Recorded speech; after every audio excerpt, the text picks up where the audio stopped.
Today I would like to do a quick review on the iPad Air 2 and walk you through with the feature that are available on this iPad with iPadOS 15. And one more thing you may want to know, is it going to slow down your iPad with iPadOS 15? I'm surprised too that Apple didn't eliminate the iPad Air 2 because this device is 1 year old. It was released in 2014. And now let me walk you through the feature that are available on this iPad. So with this iPad we get most of the feature from the new iPad as well. Like we have widget on the home screen, and then we have app library as well on the iPad Air 2. You can just go ahead and access from the dock. And if you swipe all the way to the left, you will see app library pop up.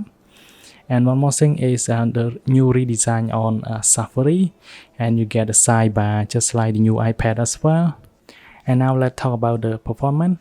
With the iPad Air 2, I encounter some lag as well when I hold on the page here, and if I click on this, you can see it is kinda give you a lag animation if you click on this.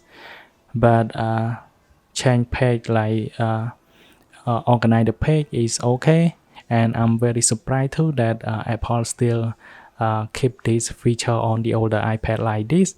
It is multitasking. So if I go into for example, I go into the App Store, you're gonna find the three dot on the top. Now let me tap on it, and then we have a slide overview and we have split screen.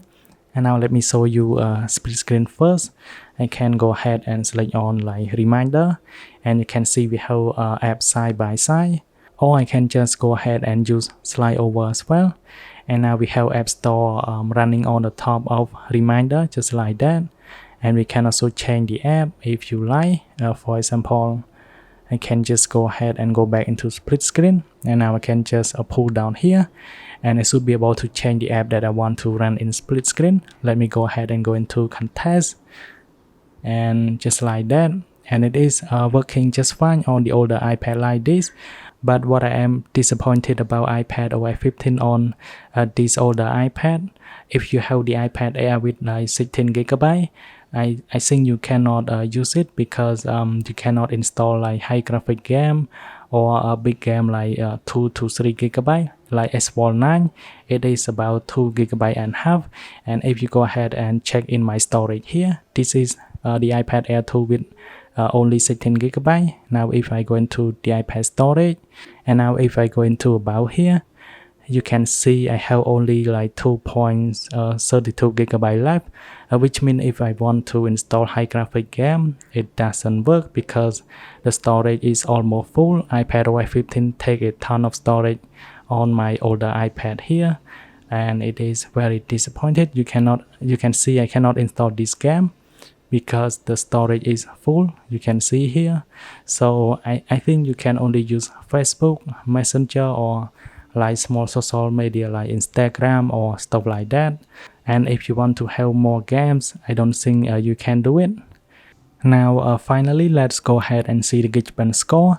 And if you don't know, the iPad Air 2 has 2GB of RAM, and it is running with A88 processor.